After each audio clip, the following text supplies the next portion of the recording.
سب سے آخر میں جو جنت میں جائے گا اس کا واقعہ بیان کیا نبی پاک نے کہ وہ پل صراط پر پیٹ کے بل گھسٹ رہا ہوگا، اور اس شخص کی حالت ایسی ہوگی کہ اس کے نامہ اعمال میں، اس کی نیکیوں میں اس لائق نہیں ہوں گے وہ اعمال کہ اسے پل صراط پر کھڑا کر دیں اور پار کر سکیں، وہ بس پل صراط پر گھسٹ رہا ہوگا۔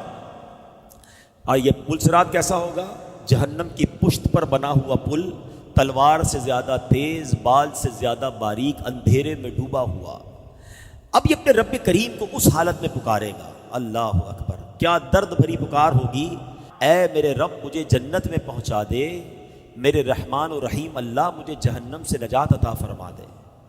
اللہ تعالیٰ فرمائے گا اگر میں تجھے جہنم سے نجات بخشوں اور جنت عطا کر دوں تو اپنے گناہوں کا اقرار کر لے گا، پھر اپنے جرم مان لے گا؟ میں حدیث کا خلاصہ پیش کر رہا ہوں۔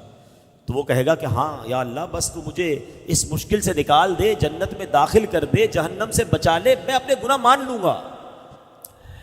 اب پل صراط سے اسے بآسانی پار کرا دیا جائے گا۔ اب بندہ سوچے گا اگر میں نے اپنے گناہوں کا اقرار کر لیا تو مجھے تو پھر جہنم میں ڈال دیا جائے گا۔ یہ انہی سوچوں میں غرق ہوگا کہ اللہ پاک فرمائے گا اے بندے اپنے گناہوں کا اقرار کر، میں تجھے بخش دوں گا اور تجھے جنت میں داخل کر دوں گا۔ مگر وہ کیسا بندہ ہوگا، وعدہ کرنے کے باوجود کہے گا مولا تیری قسم میں نے تو کوئی گناہ کیا ہی نہیں ہے، میں نے تو کوئی گناہ نہیں کیا، نہ مجھ سے کوئی خطا ہوئی ہے۔ اللہ پاک فرمائے گا اے بندے میرے پاس تیرے خلاف گواہ ہے۔ وہ ادھر دیکھے گا ادھر دیکھے گا، عرض کرے گا یا اللہ گواہ کدھر ہے؟ گواہ تو کوئی بھی نہیں، میں اکیلا ہوں۔ اللہ پاک اب اس کی جلد کو، اسکن، جلد کو حکم دے گا، اور وہ اسکن جو ہے، وہ جو جلد ہے، وہ اس کے صغیرہ گناہ بیان کرنا شروع کر دے گی۔ اب اسے معلوم ہو جائے گا کہ اب تو چھٹکارے کی کوئی صورت نہیں ہے، فوراً گناہوں کا اقرار کرے گا، عرض کرے گا اے میرے مولا تیری عزت کی قسم میں نے تو بڑے بڑے گناہ بھی کیے ہیں، میں نے کبیرہ گناہ بھی کیے ہیں۔ اللہ پاک فرمائے گا میں جانتا ہوں تم سب گناہوں کا اقرار کرو، میں تجھے بخش دوں گا، تجھے جنت بھی عطا فرماؤں گا۔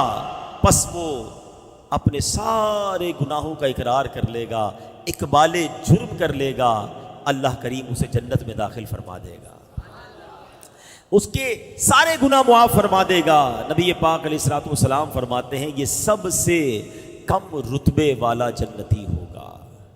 اے میرے پیارے اسلامی بھائیوں ذرا سوچئے، پل صراط سے گزرنا، محشر کا دن، اس کی وحشت، اور بندہ گناہ گار، کس قدر دہشت کا دن ہوگا۔ اچھا دنیا کی عدالت کا کیا دستور ہے کہ اگر آپ اقرار کر لیں، جس کو کہتے ہیں نا اقبال جرم کر لے، تو دنیا میں جو ایکسیپٹ کرتا ہے اس کو سزا سنا دی جاتی ہے، مگر رب عز و جل کی کہتے ہیں نا رحمت کے اصول نرالے ہیں، جو اس کے دربار میں گناہوں کا اقرار کر لے، شرمندہ ہو جائے، میرے مولا کی رحمت اسے معاف فرما دیا کرتی ہے۔ تو کہتے ہیں نا شرمندہ رہنا چاہیے، نادم رہنا چاہیے، معافی مانگتے رہنا چاہیے۔ آج کسی کو کہو یار آپ غلط کام کرتے ہو، میں کہاں غلط کرتا ہوں، وہ تیاری نہیں اپنی غلطی ماننے کے لیے۔ اللہ کے نیک بندے شرمسار رہتے ہیں، نادم رہتے۔ احادیث میں یہ مضمون ملتا ہے الندم التوبہ، شرمندگی ہی توبہ ہے۔ شرم ہی تو نہیں آتی نا، گناہ کرتے پھر بھی اسرے ہوتے ہیں۔ تو کوشش کرے کہ اپنے اندر شرمندگی لائیں،